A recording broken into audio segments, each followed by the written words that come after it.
ചെയ്യാൻ പോകുന്നത് ഓട്സും ക്യാരറ്റും കൊണ്ടുള്ള ഒരു പുട്ട്. ഈ ഓട്സിന് ഒരുപാട് ഹെൽത്ത് ബെനിഫിറ്റ്സ് ഒക്കെ ഉള്ളതാണ്. ഓട്സിൽ ധാരാളം അയണും കാൽസ്യവും പ്രോട്ടീനും അതുപോലെ കൂടുതൽ ഫൈബറും അടങ്ങിയിട്ടുണ്ട്. അപ്പൊ അതുകൊണ്ട് തന്നെ ഇത് നമുക്ക് വെയിറ്റ് ലോസിനും സഹായിക്കും, അതുപോലെ നമ്മുടെ ബ്ലഡ് ഷുഗർ ലെവൽ കുറയ്ക്കാനും സഹായിക്കുന്നതാണ്. അപ്പൊ അതുകൊണ്ട് 3 നേരവും നമ്മൾ അരിഭക്ഷണം കഴിക്കുന്നതിന് പകരം ഇതുപോലെ വെറൈറ്റി ആയിട്ടുള്ള ധാന്യങ്ങൾ ഉൾപ്പെടുത്താനായിട്ട് ശ്രമിക്കണം. പിന്നെ എൻ്റെ ഈ ചാനൽ എല്ലാവരും ഒന്ന് സബ്സ്ക്രൈബ് ചെയ്യണം. എന്നിട്ട് അതിന് തൊട്ടടുത്തുള്ള ബെൽ ഐക്കൺ ഒന്ന് പ്രസ് ചെയ്തിട്ട് അതിൽ ഓൾ എന്ന ഓപ്ഷൻ ക്ലിക്ക് ചെയ്യണം. അപ്പം ഞാൻ വീഡിയോസ് അപ്ലോഡ് ചെയ്യുന്ന സമയത്ത് നിങ്ങൾക്ക് അതിൻ്റെ നോട്ടിഫിക്കേഷൻസ് കിട്ടുന്നതായിരിക്കും. അപ്പോൾ ഇനി നമുക്ക് നമ്മുടെ ഹെൽത്തി ആയിട്ടുള്ള ഓട്സും ക്യാരറ്റും കൊണ്ടുള്ള പുട്ട് എങ്ങനെയാണ് ഉണ്ടാക്കുന്നത് നോക്കാം.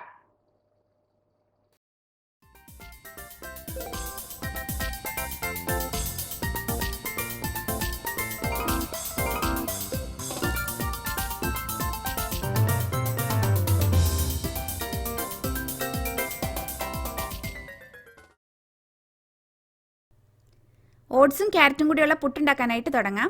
അതിനുവേണ്ടി ഇവിടെ 2 കപ്പ് ഓട്സ് ആണ് എടുത്തിരിക്കുന്നത്. ഇത് ഇൻസ്റ്റൻറ്റ് ഓട്സ് അല്ലെങ്കിൽ ക്വിക്ക് കുക്കിംഗ് ഓട്സ് എന്ന് പറയും. ഇത് നമുക്കൊരു മിക്സിംഗ് ബൗളിലേക്ക് ഇട്ട് കൊടുക്കാം.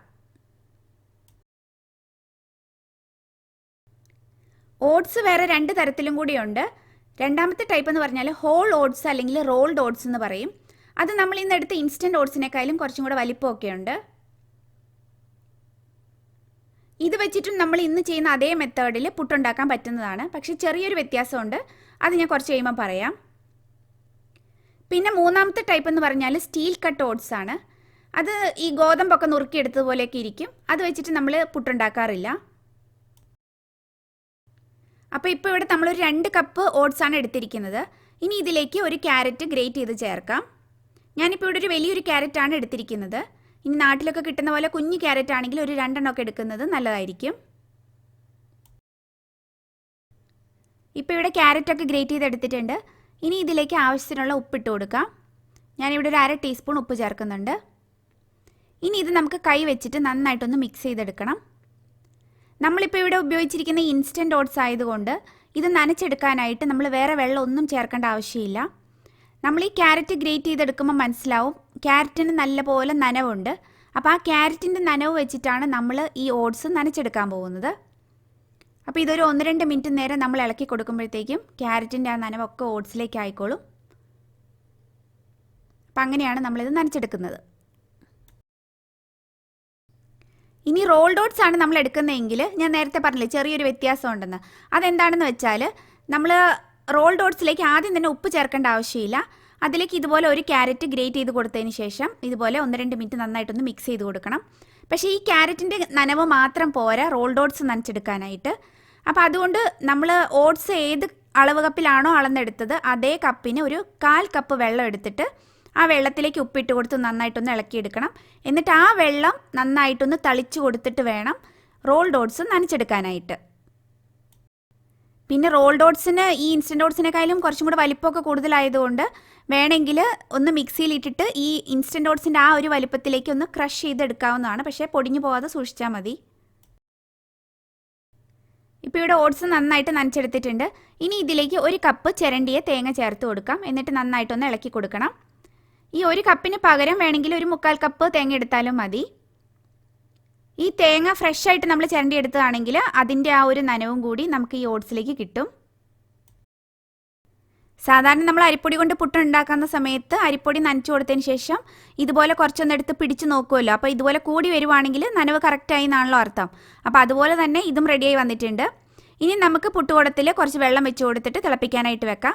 അപ്പോൾ ആ ഒരു 5 മിനിറ്റ് സമയം നമുക്കിതൊന്ന് അടച്ച് വെച്ചിട്ട് ഒന്ന് റെസ്റ്റ് ചെയ്യാനായിട്ട് വെക്കാം.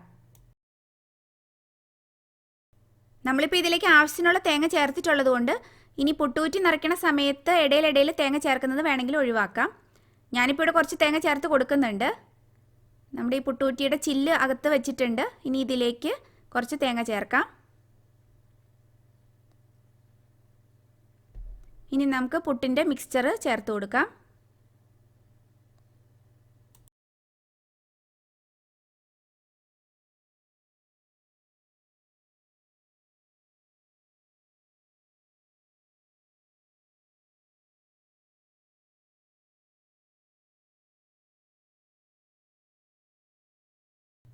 ഇനി ലാസ്റ്റ് കുറച്ച് തേങ്ങയും കൂടി വെച്ച് കൊടുക്കാം.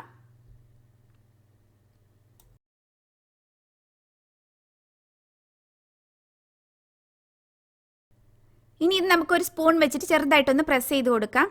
കാരണം നമ്മളിത് വെന്ത് കഴിഞ്ഞിട്ട് പുറത്തേക്ക് എടുക്കുന്ന സമയത്ത് ഈ മുകളിലത്തെ ഒരു പീസ് ചിലപ്പോൾ അങ്ങോട്ട് പൊട്ടി പോകാറുണ്ട്. അപ്പോൾ കാരണം അതിൻ്റെ ആ ഫില്ലിങ് കുറച്ച് ലൂസായിട്ടിരിക്കുന്നതുകൊണ്ടാണ്. അപ്പോൾ ഇങ്ങനെ പ്രസ് ചെയ്ത് കൊടുത്തു കഴിയുമ്പോൾ അതങ്ങ് ശരിയായിക്കോളും. ഓട്സിൻ്റെ പുട്ടായതുകൊണ്ട് മാത്രമാണ് നമ്മളിങ്ങനെ ചെയ്ത് കൊടുക്കുന്നത്.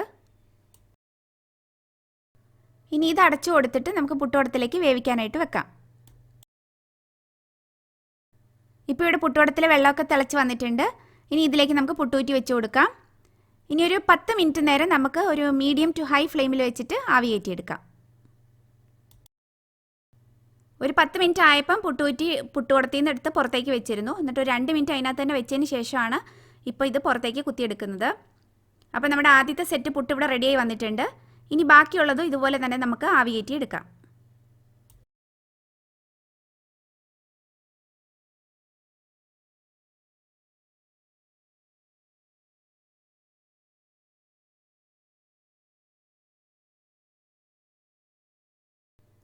അപ്പം നല്ല ഹെൽത്തി ആൻഡ് ടേസ്റ്റി ആയിട്ടുള്ള ഓട്സ് പുട്ട് ഇവിടെ റെഡി ആയിട്ടുണ്ട്.